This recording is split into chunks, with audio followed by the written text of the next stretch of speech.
ऐसा कहा जाता है कि राजस्थान में सत्ता का जो द्वार है वो मेवाड़ से खुलता है, क्योंकि उदयपुर सीट बीच में है, मैग्नेट का काम करती है। उदयपुर सीट का असर तमाम मेवाड़ की तमाम सीटों पर रहता है, न सिर्फ उदयपुर जिले की, वरन मुझे लगता है कि मेवाड़ की तमाम सीटों पर, ये पूरे मेवाड़ की तमाम सीटों पर असर होगा।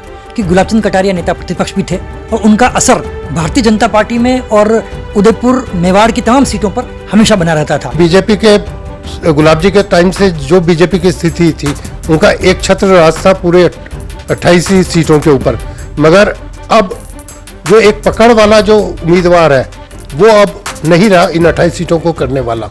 हालांकि बीजेपी में एक सबसे बड़ी बात यह है कि इनका जो संगठन है वो बैकबोन कहीं और है। कहा जाता है कि राजस्थान की सत्ता का रास्ता मेवाड़ से होकर ही गुजरता है। जी हाँ, जो मेवाड़ जीतता है ताज भी उसी का होता है। नमस्कार, मैं हूं नुपुर जारोली लोढ़ा और आप देख रहे हैं राजस्थान तक। और आज हम बात करेंगे कौन जीतेगा राजस्थान में उदयपुर जिले के राजनीतिक समीकरणों के बारे में। जी हाँ, उदयपुर जो कि बीजेपी का मजबूत गढ़ रहा है और जहां पर लगातार 4 बार के विधायक रहे हैं गुलाबचंद कटारिया। जी हाँ, जिनका एक छत्र राज मेवाड़ पर देखने को मिला और अब उसी मेवाड़ पर खुद मुख्यमंत्री अशोक गहलोत की भी निगाहें टिकी हुई है और बीजेपी का विकेट गिराने की तैयारी की जा रही है। सचिन पायलट की लोकप्रियता इसी गढ़ में काफी कम देखने को मिलती है। तो चलिए सबसे पहले बात करते हैं उदयपुर जिले की विधानसभा सीटों के बारे में। उदयपुर जिले में कुल 8 विधानसभा सीटें हैं। उदयपुर शहर जो कि हॉट सीट है, जहां पर गुलाबचंद कटारिया बीजेपी की तरफ से विधायक थे। मावली सीट पर बीजेपी की तरफ से धर्मनारायण जोशी विधायक है। वल्लभनगर जो कि हॉट सीट मानी जाती है, वहां पर कांग्रेस की तरफ से प्रीति शक्तावत विधायक है। उदयपुर ग्रामीण जहां पर बीजेपी की तरफ से फूल सिंह मीणा विधायक है। गोगुंदा सीट पर बीजेपी की तरफ से प्रताप गमेती विधायक है। तो वहीं झाड़ोल सीट पर बाबूलाल खराड़ी बीजेपी की तरफ से विधायक है। सलुम्बर सीट पर बीजेपी की तरफ से अमृतलाल मीणा विधायक है। खेरवाड़ा सीट पर कांग्रेस की तरफ से दयाराम परमार विधायक है। और चलिए अब बात करते हैं उदयपुर जिले की हॉट सीट यानी कि उदयपुर शहर की, जहां से पिछले 4 चुनावों में बीजेपी से गुलाबचंद कटारिया जीतते आ रहे हैं। कटारिया ने 2018 में कांग्रेस के दिग्गज नेता यानी कि डॉक्टर गिरिजा व्यास को करीब 9,500 वोटों से शिकस्त दी, जबकि 2013 में कटारिया के सामने कांग्रेस के दिनेश हिमाली मैदान में थे और अब गुलाबचंद कटारिया असम के राज्यपाल बन चुके हैं। देखिए, उदयपुर की जहां तक शहर की बात है तो अभी शून्य है, निर्वात है, क्योंकि माननीय कटारिया जी के जाने के बाद उनके स्तर का कोई नेता बीजेपी में है नहीं। और अभी डिपेंड कर देगा कि दोनों पार्टियों में कि वो टिकट इसको देती है और कैसे वो चुनाव को लड़ती है। तो वही उदयपुर जिले की दूसरी सबसे हॉट सीट की बात करें तो वल्लभनगर है, जहां से 2021 में हुए उपचुनाव में प्रीति शक्तावत विधायक बनी। उन्होंने आरएलपी के उदयलाल डांगी को मात दी, जबकि 3rd नंबर पर जनता सेना के रणधीर सिंह भिंडर और बीजेपी के हिम्मत सिंह झाला 4थे स्थान पर रहे। 2018 के चुनाव में प्रीति शक्तावत के पति गजेंद्र सिंह शक्तावत ने यह चुनाव जीता था। लेकिन आपको बता दें, दिलचस्प बात यह है कि जो गजेंद्र सिंह शक्तावत थे वो पायलट खेमे के माने जाते थे और उनकी पत्नी यानी कि प्रीति शक्तावत गहलोत खेमे की मानी जाती है। विधानसभा का काउंटडाउन मुझे लगता है शुरू हो गया है और राजनीतिक दलों में सरगर्मियां भी शुरू हो गई है। मुख्यमंत्री के पिछले महीने लगातार दौरे हुए हैं और सारी जो नज़र है वो उदयपुर विधानसभा और उदयपुर जिले पर टिकी हुई है। ऐसा इसलिए है क्योंकि ऐसा कहा जाता है कि राजस्थान में सत्ता का जो द्वार है वो मेवाड़ से खुलता है। पिछली बार को छोड़ दें तो अब तक जितने चुनाव हुए हैं उन सब में मेवाड़ सत्ता पे डोमिनेट रहा है।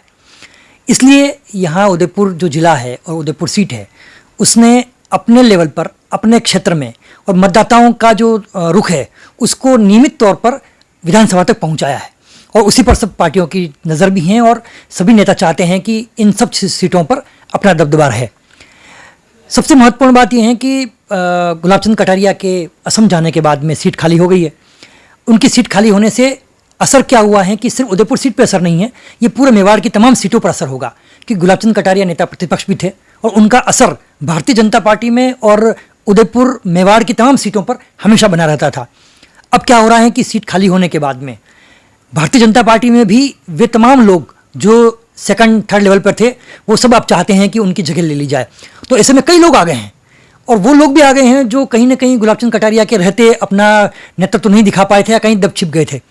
और कमोबेश यही स्थिति कांग्रेस में भी है। कांग्रेस चाहती है कि गुलाबचंद कटारिया के खाली होने के बाद में अब उन पर, इस सीट पर किस तरह से कब्जा किया जाए और किस तरह से इस सामान्य सीट को अपने वोटों में बुनाया जाए। तो मुझे लगता है कि आने वाले समय में ये जो सीट है और उदयपुर जिले की तमाम सीटें, चूंकि उदयपुर सीट बीच में है, मैग्नेट का काम करती है, उदयपुर सीट का असर तमाम मेवाड़ की तमाम सीटों पर रहता है, न सिर्फ उदयपुर जिले की, वरन मुझे लगता है कि मेवाड़ की तमाम सीटों पर ये भीलवाड़ा तक जाता है, इधर दरियावत तक, भीम राजसमंद तक जाता है। ऐसे कई सारी फैक्टर्स काम करते हैं। तो सामान्य सीट होने के कारण यहाँ पर जैन, ब्राह्मण, राजपूत, इन वोटों की इक्वेशन भी बहुत बढ़िया है, और इस कारण मुझे लगता है कि हर दल इन वोटों को रिझाने में भी लगा हुआ है। तो आने वाले समय में मुझे लगता है कि कुछ चीज़ें ऐसी होने वाली है जो विधानसभा सीटों के नाते और विधानसभा चुनावों को लेकर कुछ करिश्माई होने वाली है। जैसा कि आप देख पा रहे हैं कि मुख्यमंत्री के इतने दौरे कभी नहीं हुए 5 साल में, लेकिन पिछले 2 महीने में जो दौरे हुए हैं वो सबकी नज़र खींचता है, ध्यान आकर्षित करता है। तो बाकी पार्टियां भी इसी में लगी हुई है। भारतीय जनता पार्टी भीतर खाने बहुत अच्छी तैयारी में लगी हुई है। फिलहाल चेहरा तय करना है। कांग्रेस ये तय करने में लगी है कि कोई भी चेहरा हो, लेकिन गुलाबचंद कटारिया के स्थान को भरा जाए। तो आने वाला चुनाव जो है मेवाड़ और मेवाड़ की सीटों के लिए बहुत दिलचस्प होने वाला है। उदयपुर में गुलाबचंद जी कटारिया के राज्यपाल बनने के बाद से स्थितियां काफ़ी चेंज हुई हैं बीजेपी के अंदर, क्योंकि बीजेपी के गुलाब जी के टाइम से जो बीजेपी की स्थिति थी, उनका एक छत्र राज था पूरे 28 सीटों के ऊपर। मगर अब जो एक पकड़ वाला जो उम्मीदवार है वो अब नहीं रहा इन 28 सीटों को करने वाला। हालांकि बीजेपी में एक सबसे बड़ी बात यह है कि इनका जो संगठन है वो बैकबोन कहीं और है, उनके वर्कर कहीं और है, और पन्ना जो प्रमुख इन्होंने बनाया है वो कहीं और है। आज उदयपुर के अंदर बीजेपी और कांग्रेस जो शहर की सीट है उसमें दोनों ही दल के नेता बराबर की स्थिति में हैं। चाहे इधर गिरजा व्यास हों जो पिछले चुनाव में कटारिया के सामने थी, चाहे श्रीमाली हो कांग्रेस से, बीजेपी से रविंद्र श्रीमाली हैं, दिनेश भट्ट हैं, प्रमोद सांबर हैं, रजनी डांगी है, अलका मुंदड़ा है, और उप महाप्रमुख भी इसके दावेदारी में है। उदयपुर शहर के जो प्रमुख मुद्दे रहे उसमें ब्रॉडगेज की मांग थी जो कि बीजेपी के सरकार ने पूरी कर दी है, और उसके अलावा ये काया बाईपास का मामला था, ये भी अटका हुआ है काफ़ी लंबे समय से। B2 शहर की मांग करने की बात चल रही थी जो कि अभी बीजेपी ने पूरी नहीं की है। इसके अलावा जो अभी जो मुद्दे जो स्थानीय चल रहे हैं उनमें एक महंगाई भी बहुत ज़्यादा लोगों को प्रभावित कर रही है। इसके अलावा उदयपुर ग्रामीण की सीट के लिए देखें तो उदयपुर ग्रामीण में भी हालांकि शहर का विस्तार हो गया, उसके अंदर काफ़ी चीज़ें आ गई है, फूल सिंह मीणा है, तो उसके सामने कटारा परिवार भी है। कटारा परिवार अपनी दावेदारी लगातार सज्जन कटारा है, उनका पुत्र है, ये लोग भी काफ़ी दावेदारी रखे हुए हैं और इनकी काफ़ी अच्छी पकड़ चल रही है। इधर मावली सीट की बात करें तो धर्म नारायण जोशी है, उस वहाँ पे अभी बीजेपी के उम्मीदवार हैं। पुष्कर डांगी भी कांग्रेस की तरफ से अपनी दावेदारी ठोक रहे हैं और उनकी पकड़ भी है, जिससे धर्मनारायण जोशी को काफ़ी टक्कर मिलने की संभावना है। और चलिए बात उदयपुर जिले के जातीय समीकरणों की कर लेते हैं। उदयपुर शहर पर ब्राह्मण, जैन और मुस्लिम का दबदबा है। मावली सीट पर ब्राह्मण का दबदबा है।